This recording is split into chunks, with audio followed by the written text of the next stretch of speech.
Yang saya hormati Bapak dan Ibu tenaga pendidik dan kependidikan UPT SMA Negeri 4 Wajo.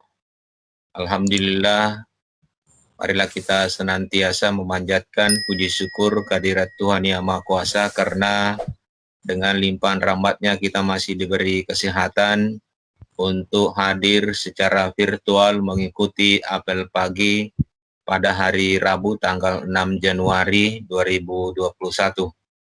Selanjutnya salam dan taslim juga senantiasa kita kirimkan kepada junjungan kita Nabi besar Muhammad SAW. Bapak dan Ibu yang saya hormati, mengawali apel pagi kita ada beberapa hal yang saya ingin sampaikan kembali kepada kita semua. Yang pertama, Bapak dan Ibu, mudah-mudahan di hari ketiga BDR kita ini kesepakatan kelas dari guru mata pelajaran dan siswa sudah ada dan itu sudah bersifat mendidik. Dan ini penting Bapak dan Ibu supaya ada MOU antara guru mata pelajaran dengan peserta didik. Salah satu hal yang paling bagus ditekankan pada peserta didik kita ketika kita membuat kesepakatan Bapak dan Ibu, terutama persoalan rambut, persoalan disiplin hadir pada saat BDR, kemudian juga persoalan tugas-tugas yang akan dibebankan kepada peserta didik.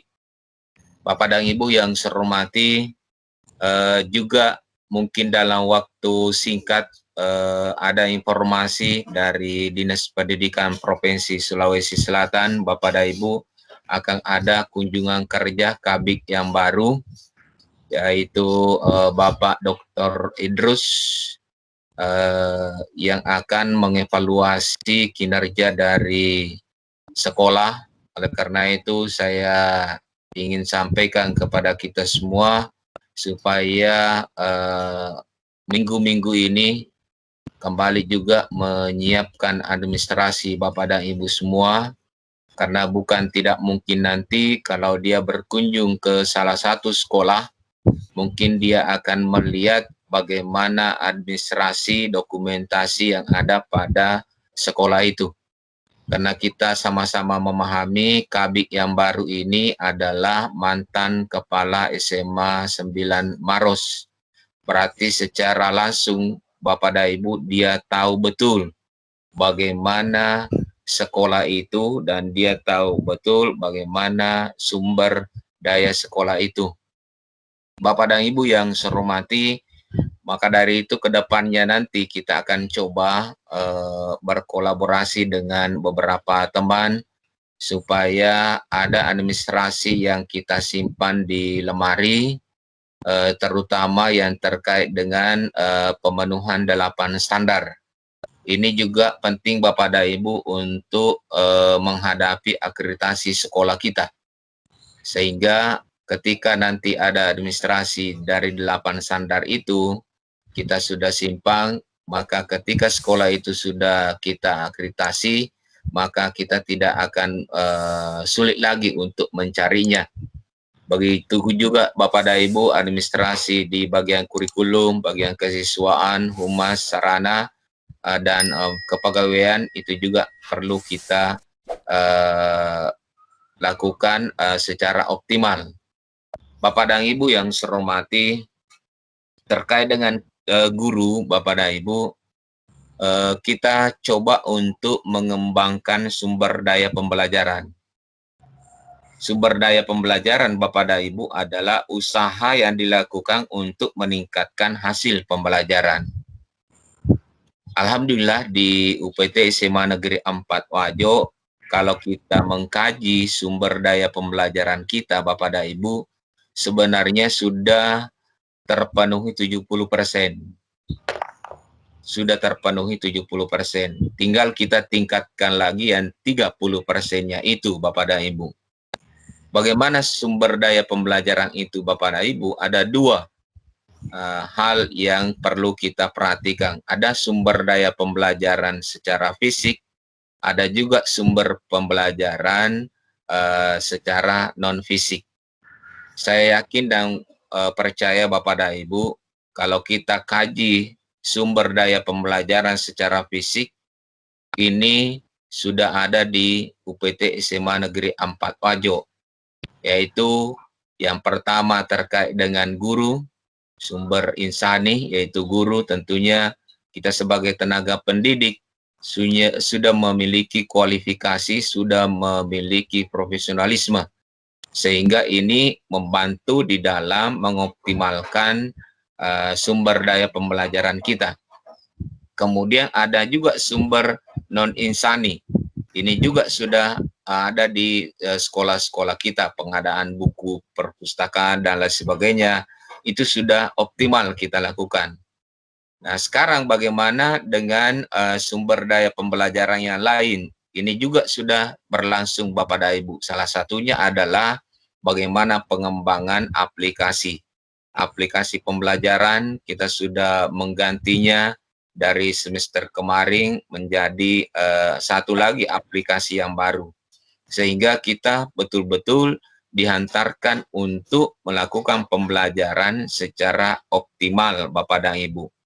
Terus terang Bapak dan Ibu yang saya hormati, hal yang belum mungkin terpenuhi dari sumber daya pembelajaran kita adalah yaitu secara non-fisik Bapak dan Ibu. Bagaimana sumber daya pembelajaran secara non-fisik adalah bagaimana kita menciptakan iklim belajar yang kondusif. Bagaimana suasana pembelajaran yang kondusif untuk bisa kita lakukan oleh peserta didik kita, Bapak dan Ibu.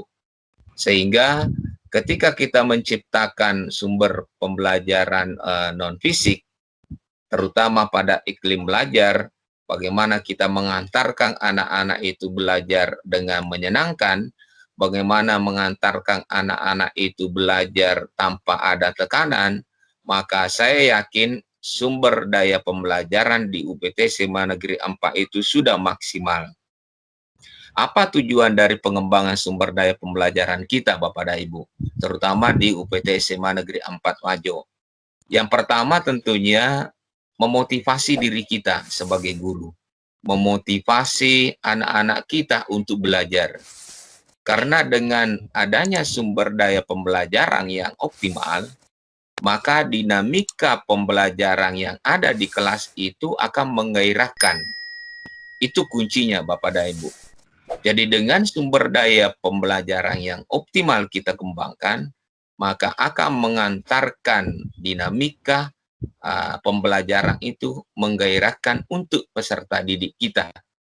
Yang kedua Bapak dan Ibu, tujuan pengembangan sumber daya pembelajaran di sekolah kita adalah untuk mendukung pencapaian kompetensi siswa.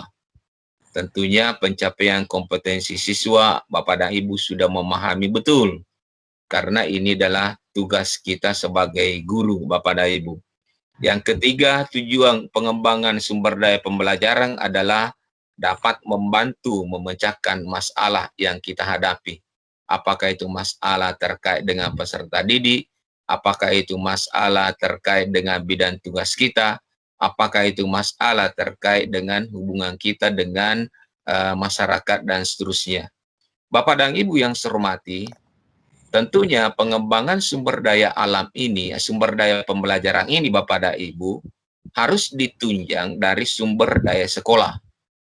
Di UPT SMA Negeri 4 Wajo, sumber daya sekolah itu sudah maksimal kita lakukan Bapak dan Ibu. Di antaranya adalah sumber daya bukan manusia seperti program sekolah sudah ada, kemudian kurikulum sudah ada, kemudian peraturan sudah ada, dan seterusnya.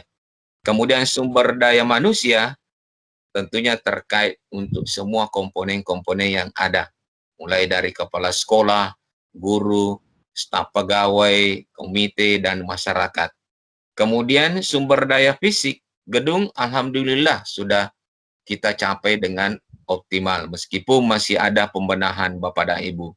Kemudian yang terakhir, sumber daya sekolah adalah sumber daya keuangan. Inilah yang kita ingin coba optimalkan nanti setelah adanya pergantian pengurus komite, Bapak dan Ibu.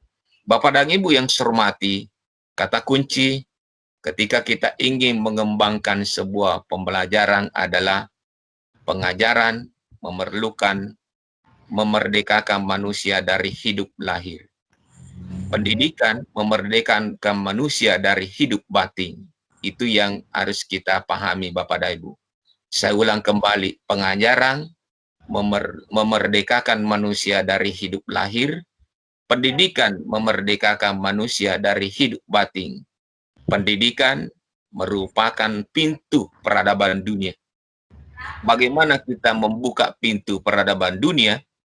Kita harus mencari kuncinya.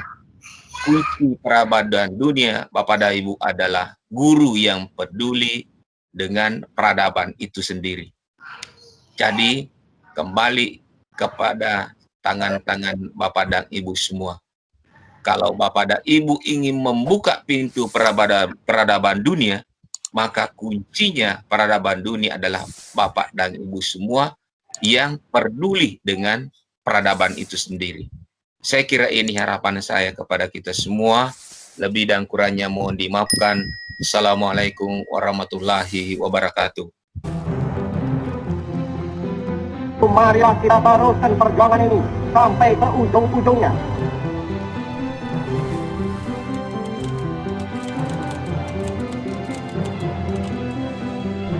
Kalau Anda mengatakan maybe tidak mampu, saya sudah buktikan mampu kok.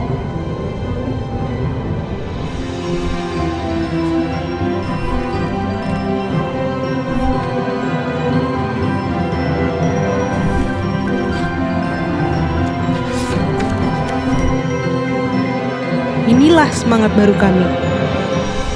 Berani, belajar, berubah. Belajar memang tidak selalu mudah. Tapi ini saatnya kita berinovasi.